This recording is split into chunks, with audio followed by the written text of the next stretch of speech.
ಕೀರ್ತನೆ 2. ಅಭಿಷಿಕ್ತನ ಅಧಿಪತ್ಯ.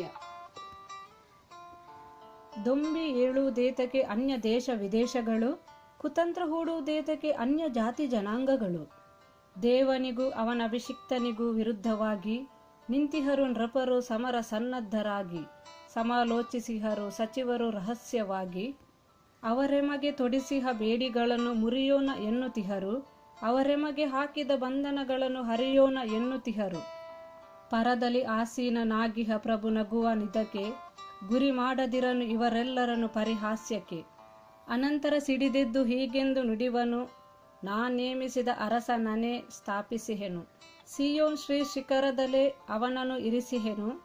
ಈ ಪರಿ ಕೆರಳಿ ಕಳವಳಗೊಳಿಸುವನು ಅವರನ್ನು.